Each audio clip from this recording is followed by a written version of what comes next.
ఉమ్మడి ఆదిలాబాద్ జిల్లా అదేవిధంగా తెలంగాణ రైతాంగ ప్రజలందరికీ కూడా నమస్కారం. నిన్నటి నుంచి ఈ జిల్లాలో పర్యటిస్తున్నాం. ఇక్కడి నుంచి ఈరోజు మా పర్యటన నిజామాబాద్ జిల్లాకు కొనసాగుతుంది.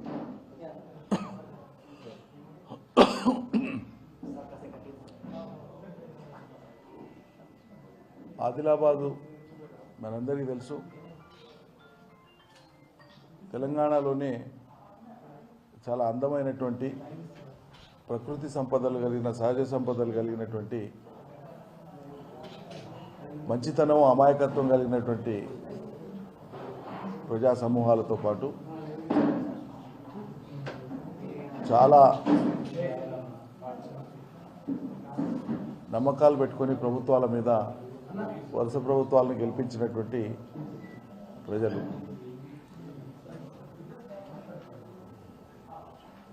ప్రకృతి వనరులు సహజ వనరులు ఎన్నో ఉన్నా దశాబ్దాలు ఈ జిల్లా వెనుకబాటుతనానికి ఒక చిరునామాగా నిలిచిండే గతంలో. తెలంగాణ రాష్ట్రం వచ్చే కంటే ముందు ఆదిలాబాద్ జిల్లా మీద, ఇక్కడి వెతల మీద, ఇక్కడి ప్రజల సమస్యల మీద గదర్ లాంటి విప్లవ కవులు కావచ్చు, ఇతర సాహితీవేత్తలు కావచ్చు, అనేక పాటలు రాసిండ్రు, పాడిండ్రు. ఈ వెతల్ని బయట ప్రపంచానికి తెలిపే ప్రయత్నం చేసిండ్రు. వాటన్నిటికీ పరిష్కారం తెలంగాణ రాష్ట్రం సిద్ధిస్తేనే అని చెప్పి నమ్మి అలా తెలంగాణ ఉద్యమం జరుగుతున్నన్ని రోజులు ఆదిలాబాద్ ప్రస్తావన లేకుండా, దక్షిణాన పాలమూరు ప్రస్తావన లేకుండా కేసీఆర్ గారి ఉపన్యాసాలు ఉండేది కాదు. ఈ ప్రజల వెతలు, సమస్యలు, ఇక్కడ ఉండేటువంటి ఎంత హృదయ విదారకమైనటువంటి స్థితులు ప్రతి ఏడు అనేటువంటిది మీ అందరికీ తెలిసిందే. రాష్ట్రం సిద్ధించే కంటే ముందు మనం చూసినటువంటి పరిస్థితులు, మన అనుభవాలు చాలా బాధాకరమైనవి. వానాకాలం వస్తే అంటురోగాలతోనే సగటున 2000 మంది గిరిజనులు, ఆదివాసీలు చనిపోయినటువంటి దుస్థితి నవీన యుగంలోనే మనం చూసినాం. సమైక్య పాలనలో ఎవరికి జాలి కలగలే, ఎవరికి దయలేదన్నాడు. కానీ రాష్ట్రం సిద్ధించిన తర్వాత ఒక ముక్కబోని దీక్షతో వసతుల కల్పన, రహదారుల కల్పన, ప్రజారోగ్యాన్ని మెరుగుపరచటము, కొత్త ఆసుపత్రులకు అవసరమైనటువంటి సేవలు, వైద్యులు, సిబ్బంది వీటిని ప్రొవైడ్ చేయడంతో పాటు ప్రజల జీవన ప్రమాణాలను పెంచడం. సెలయేర్లు, కొండలు, కోనలు ఎన్నున్నా శుద్ధమైన నీరు లేదు ఒకనాడు ఆదిలాబాద్ జిల్లా ప్రజలు తాగడానికి. అనేక రోగాలు పరిశుద్ధంగా లేని నీటి వల్లనే వస్తాయని చెప్పి ప్రపంచ ఆరోగ్య సంస్థ ఎన్నోసార్లు చెప్పింది, మనందరికీ తెలిసిన విషయమే. మానవులకు సంక్రమించేటువంటి లేదా వచ్చేటువంటి వ్యాధులలో 70% వ్యాధులు శుభ్రమైన నీరు లేకనే వస్తాయి. అటువంటిది అద్భుతమైనటువంటి మిషన్ భగీరథ పథకం ద్వారా ఆదిలాబాద్ జిల్లాలోని ఉమ్మడి ఆదిలాబాద్ జిల్లా మొత్తం తెలంగాణ చేసినాం. ఇవాళ ఆదిలాబాద్ గురించి మాట్లాడుకుంటున్నాం కాబట్టి ఆదిలాబాద్ ప్రస్తావన నేను చేస్తున్నాను. ప్రతి ఆదివాసీ గిరిజన గూడానికి, ప్రతి గ్రామానికి, ప్రతి తండాకి ఇలా శుద్ధమైనటువంటి నీటినిచ్చి వసతుల కల్పన చేసి ప్రజలు రోగాల బారిన పడకుండా కాపాడుకున్నది తెలంగాణ ప్రభుత్వం, కేసీఆర్ ప్రభుత్వం. ఆ తర్వాత రాష్ట్రం అంతటా అమలు చేసినటువంటి విధంగానే అభివృద్ధి సంక్షేమ కార్యక్రమాల అమల్లో జిల్లాకు పెద్ద పాత్రను ఇవ్వడం జరిగింది. రైతాంగాన్ని ఆదుకోవడం లేదా వాళ్ళకి బాసటగా నిలవడం కోసం కేసీఆర్ సర్కార్ మొదలుపెట్టినటువంటి ఆనాటి రైతు బంధు కానీ, బీమా కానీ, పంటల కొనుగోళ్లు కానీ, సాగునీళ్ళు కానీ, ఉచిత కరెంటు కానీ ఇవన్నీ కూడా ఉమ్మడి జిల్లా ప్రజల విశ్వాసాన్ని పెంచినాయి. మహారాష్ట్రకో మరో ప్రాంతానికో పొట్ట చేత పట్టుకుని వలసపోయేటువంటి దుస్థితి నుంచి మళ్ళీ గ్రామాలు కలకల్లాడ మొదలుపెట్టాయి. మెట్టుమెట్టుగా ఎదుగుతున్నటువంటి తరుణంలో ప్రభుత్వం కూడా సాగునీటి మీద దృష్టి పెట్టి కేసీఆర్ సర్కారు ఆయా ప్రాంతాల యొక్క ప్రత్యేక భౌగోళిక పరిస్థితులను దృష్టిలో పెట్టుకొని ఏ ప్రాంతానికి ఎటువైపు నుంచి సాగునీళ్ళు ఇవ్వచ్చు అనేటువంటి ప్రణాళికతో పనులు చేపట్టడం జరిగింది. ప్రత్యేకంగా ఈ ఆదిలాబాద్ బోత్ 2 నియోజకవర్గాల కోసం ఉద్దేశించినటువంటి కొట్రా చెనాక పెనుగంగ లోయర్ పెనుగంగకు సంబంధించినటువంటి ఆ ప్రాజెక్టును కోట్రా చెనాక సుమారు 1000 కోట్ల రూపాయలు ఖర్చు పెట్టి మహారాష్ట్ర భాగం 20% ఉన్నా కూడా వాళ్ళ యొక్క కాంట్రిబ్యూషన్ ఒకవేళ లేట్ అయితే ప్రాజెక్టు లేట్ అవుతుందని మన కాంట్రిబ్యూషన్తో పాటు వాళ్ళ కాంట్రిబ్యూషన్ కూడా ఖర్చు పెట్టి తర్వాత ఎట్లన్నా లెక్క చూసుకోవచ్చు అని చెప్పి 1000 కోట్లు ఖర్చు పెట్టి ప్రాజెక్టును పూర్తి చేసి మెయిన్ కెనాల్స్ను కూడా పూర్తి చేసి లైనింగ్ కూడా చేసి ట్రయల్ రన్ కూడా చేయడం జరిగింది. ఈ లోపల ఎన్నికలు వచ్చాయి. 13,000 ఎకరాల బోతులో 37,000 ఎకరాలు ఆదిలాబాద్ నియోజకవర్గంలో వచ్చేటువంటి ఈ ప్రాజెక్టు నీళ్లు కేవలం ఎన్నికల సమయం వల్ల ఆనాడు ట్రయల్ రన్ జరిగినా మనం ఆ రోజు సాధ్యం చేసుకోలేదు. ఆ తక్షణం ఎన్నికలు అయిపోయాక నెలకో 2 నెలలకో సాగునీళ్ళు ఇచ్చుకునేటువంటి వెసులుబాటు ఉండే. సమృద్ధిగా వర్షాలు పడ్డాయి, పెనుగంగకు కూడా సమృద్ధిగా నీళ్ళు వచ్చినాయి. కానీ ఇప్పుడున్నటువంటి సర్కారుకు రాష్ట్రంలో ఏ ప్రాజెక్టు కింద కూడా నీళ్ళు ఇవ్వాలి, రైతుల్ని కాపాడుకోవాలి, వ్యవసాయాన్ని సుస్థిరం చేయాలి, పోయిన ప్రభుత్వం కంటే మించి మేము ఎక్కువ చేయాలనేటువంటిది కానీ ఇక్కడ ఏమి తాపత్రయం కనిపించదు. ప్రస్తుత కాంగ్రెస్ సర్కారు యొక్క ఈ పట్టనటువంటి పరిస్థితి, పట్టింపు లేని పరిస్థితి, కన్సర్న్ లేనటువంటిది, రైతాంగం పట్ల వ్యవసాయం పట్ల వీళ్ళకి పట్టింపు లేదు అనేటువంటి ఒక ధోరణి ప్రజలు అర్థం చేసుకుంటున్నారు. కాబట్టి ఇలా జనం నిరాశ నిస్పృహలకు గురవుతున్నారు. దానికి తోడు వాళ్ళు చెప్పినటువంటి ఏ ఒక్కటి సంపూర్ణంగా అమలు కాక రుణమాఫీ సగం సగం, మిగతావి మొదలే లేవు. ఈ అనిశ్చితి అనేటువంటిది రైతుల యొక్క విశ్వాసాన్ని దెబ్బతీస్తున్నది. ఇది చాలా బాధాకరమైనటువంటి విషయం. ఏదోలాగా రైతు బంధు వేయకపోయినా వాళ్ళు ఏదో తిప్పలబడి రేపు వస్తుంది ఎల్లుండి వస్తుంది అని ఆశతోనే ఉంటూ వాళ్ళు సేద్యాలు చేసుకొని వ్యవసాయాలు చేసుకొని పంటలు పండిస్తే ప్రధానంగా ఈ ప్రాంతంలో సోయాబీన్ కానీ, జొన్న కానీ, మక్క కానీ, పత్తి కానీ ప్రధాన పంటలు. పత్తికి గిట్టుబాటు ధర రాదు. రామనగర్ పెద్ద కొట్లాట పెట్టుకొని సిసిఐ వాళ్ళు వెంబడిపడి, మార్కెటింగ్ వాళ్ళు వెంబడిపడి కింద మీద తిప్పలు పడితే చాలా ఆలస్యంగా సిసిఐ కొనుగోలు కేంద్రాలు తెచ్చారు. అది కూడా 7,521 రూపాయలు వచ్చే కాడ ఒక్క ఆదిలాబాద్లో రామన్న గారి ప్రత్యేక కృషితోన కనీసం దగ్గరకు వచ్చింది. కానీ 7,521 ఆ ధరకు చాలా తక్కువ క్వాంటిటీ కొనడం జరిగింది. మేజర్గా ప్రైవేట్ మార్కెట్లోనే అమ్ముకున్నారు.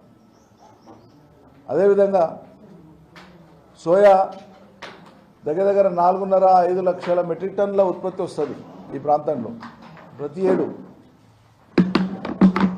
ఓపెన్ మార్కెట్లో కనీస మద్దతు ధర కంటే ఎక్కువ ధర పలికినప్పుడు రైతులు ప్రభుత్వం వైపు చూడరు. కనీస మద్దతు ధర ఓపెన్ మార్కెట్లో వస్తున్నప్పుడు సర్కారు కొనాలని రైతులు ఆశించరు.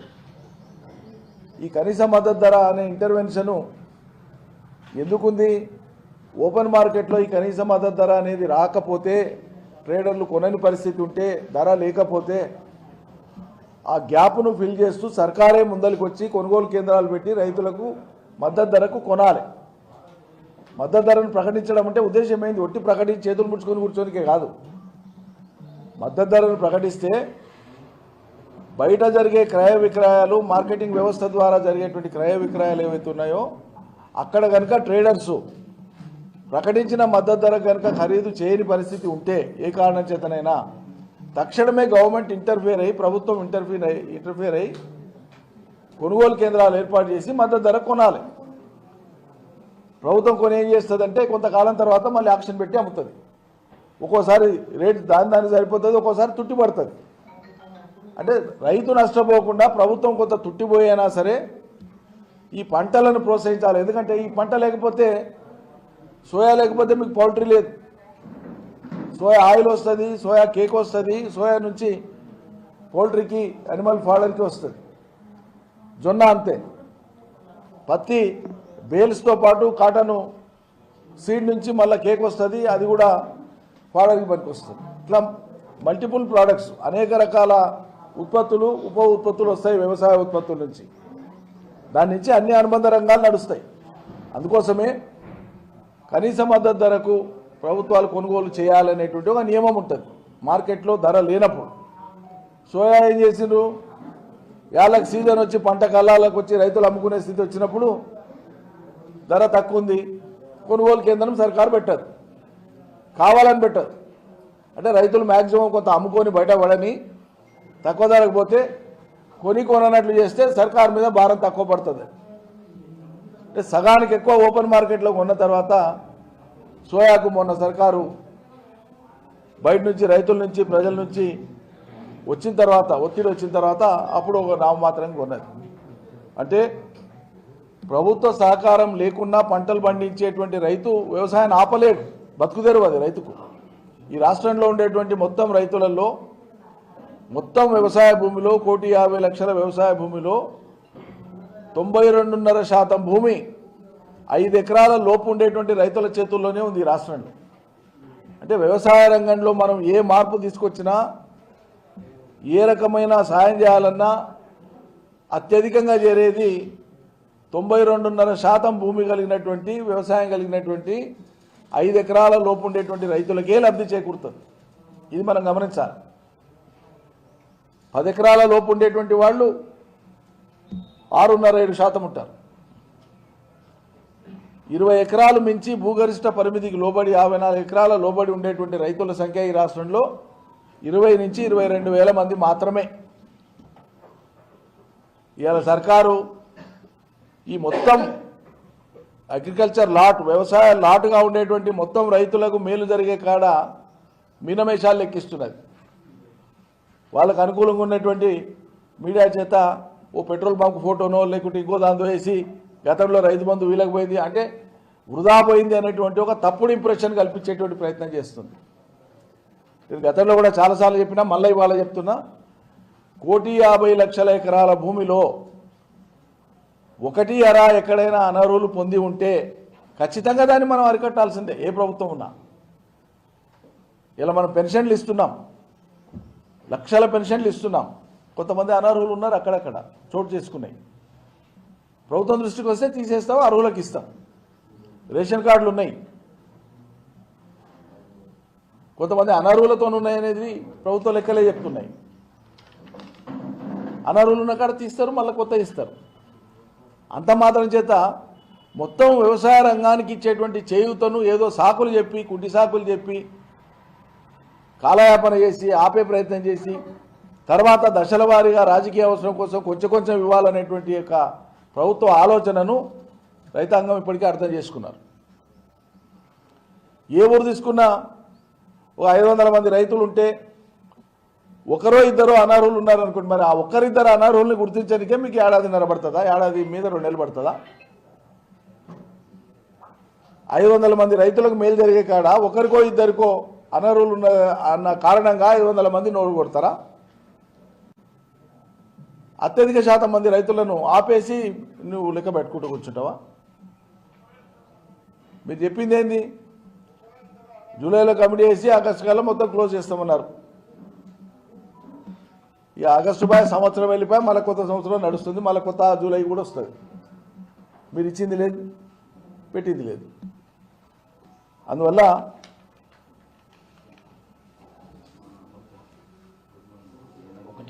అవునవును, ఇక అవన్నీ గత అనుభవంలో ఉన్నవే, మనం చూస్తూ వచ్చినవే. కొత్త జిల్లాల ఏర్పాటు తర్వాత కొత్త కళాశాలలు కానీ, కొత్త ఆసుపత్రులు కానీ నిర్మాణమయ్యే ప్రజల వినియోగంలోకి అమల్లోకి రావడం, ఇవన్నీ కూడా మనం చూస్తున్నాం. మా కాలంలోనే రామన్న గారి ప్రత్యేక శ్రద్ధతో ఇక్కడ అగ్రికల్చర్ కాలేజ్ని కూడా మనం మంజూరు చేసినాం, అది కూడా నడుస్తూ ఉంది. కాటన్ రీసెర్చ్ స్టేషన్కి మేము ప్రతిపాదనలు పెట్టి ఉంటే అది మా ఒక్క రాష్ట్ర ప్రభుత్వ పరిధిలో ఉండదు, అది కేంద్ర ప్రభుత్వం కూడా సహకరించాల్సి ఉంటుంది. అది భవిష్యత్తులోనైనా సరే చేసుకుంటే ఈ ప్రాంతానికి మంచిది. కాటన్ నాణ్యమైన పత్తి పండేటువంటి ప్రాంతం ఇది. పత్తి చాలా చోట్ల పడుతుంది, కానీ ఇక్కడ పండేటువంటి పత్తి బాగా నాణ్యత కలిగినటువంటిది. ఇక్కడ ఉండేటువంటి భూసారం వల్ల కావచ్చు, ఇక్కడ ఉండేటువంటి వర్జిన్ ల్యాండ్స్ అంటాం. అదేవిధంగా వాతావరణం కూడా జిల్లాలో సగానికి ఎక్కువ భూభాగం అటవీ విస్తరించుకొని ఉన్న కారణంగా కూడా పంటలకు అది వైవిధ్యమైన పంటలకు పంటల యొక్క ఉత్పత్తులకు చాలా అనువైనటువంటి ప్రాంతం ఆదిలాబాద్ జిల్లా. కాబట్టి వ్యవసాయకంగా ఎంత మనం ఇక్కడ శ్రద్ధ పెడితే అంత ఉత్పత్తులు పెరిగేటువంటి దానికి అవకాశం ఉండేటువంటి జిల్లా ఇది. మరి అలా ఈరోజు పరిస్థితి ఏంది? కుట్ర చెనాకకు 50,000 ఎకరాలకు నీళ్ళు వచ్చే ప్రాజెక్టు తయారు చేసి కళ్ళ ముందల పెడతానంటే దాన్ని వినియోగంలోకి తెచ్చేటువంటి నాతుడు లేడు. రాష్ట్ర ప్రభుత్వం ఎట్లా వాళ్ళకి దశ లేదు దిశ లేదు. మరి ఏంటి గెలిచినరో, ప్రజలు ఎట్లా గెలిపించారో పుణ్యాత్ములు. మళ్ళీ ఈ ప్రాంతంలో గెలిచినటువంటి బీజేపీ వాళ్ళైనా కనీసం మాట్లాడాలి కదా. అయ్యా మా ప్రాంతంలో ఒక ప్రాజెక్టు పూర్తి అయింది, ఆ నీళ్లు రావాలి, మా రైతులు బాగుపడాలని వాళ్ళనే మాట్లాడాలి కదా. ఏం మాట్లాడాలనుకున్నారు మళ్ళీ మీరు? రేవంత్ రెడ్డికి ఉప సైన్యంలాగా పనిచేస్తుందా రాష్ట్రంలో బీజేపీ? వాళ్ళ సొంత సైన్యానికి ఇది ఒక సబ్సిడరీ సైన్యమా? ఏందన్నట్లు మీ పాత్ర ఏంది? మాట్లాడరా?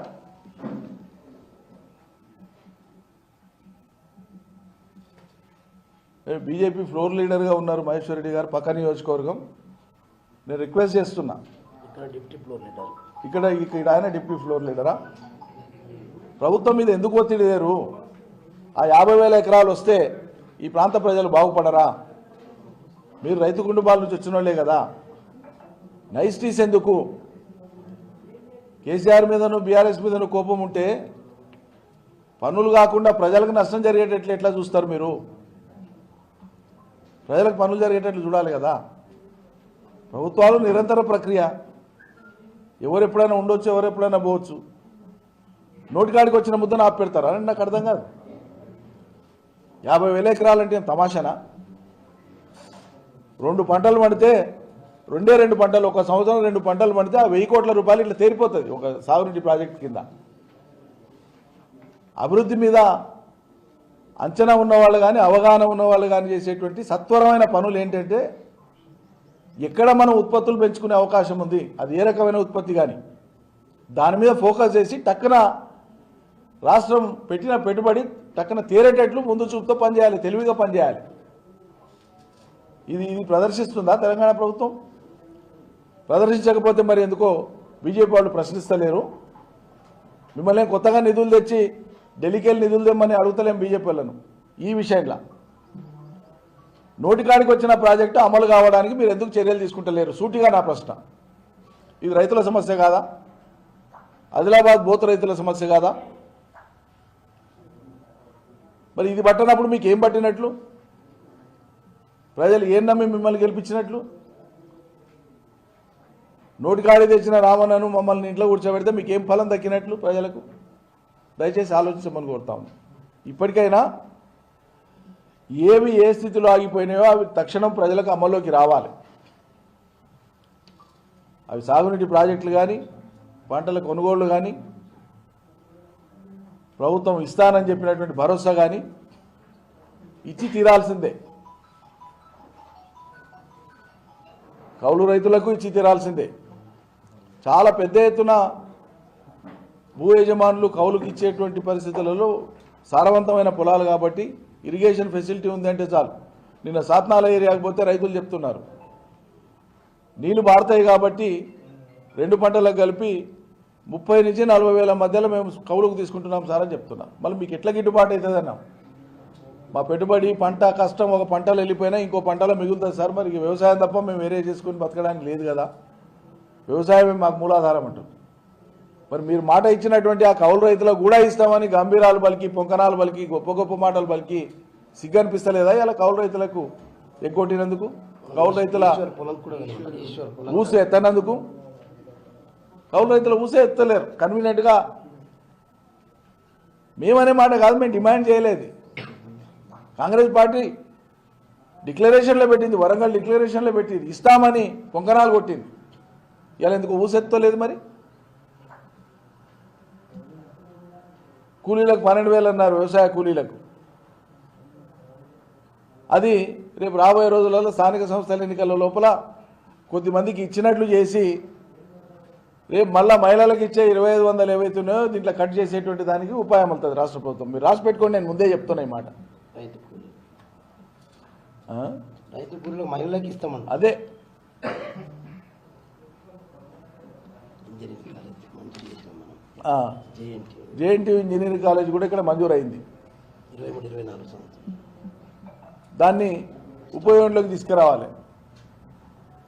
పాలసీ డెసిషన్ ఒకసారి అయిపోయినాక ఒక ప్రభుత్వం చేసినాక దాని కొనసాగింపుగా మీరు చేసే ప్రయత్నం అది అమలయ్యేటట్లు చూసుకోవాలి. వాళ్ళు ప్రకటించిన కానీ పెట్టలే సాకులు వెతికితే సరిపోదు. ముఖ్యమంత్రి స్థాయిలో వచ్చిన ప్రకటన తర్వాత ప్రభుత్వం అయినా సరే దాన్ని కొనసాగించాలి. అది ప్రభుత్వ విధానాలు. ఈ సర్కారు నడిపేది కాకుండా మీకు ఏం బుద్ధి పుడితే అది చేసేదానికే మీరు ప్రభుత్వాలు ఉన్నాయనుకుంటే అది మీ అవగాహనకు జోహార్లు, మేమేం చేయలేము దానికి. Thank you.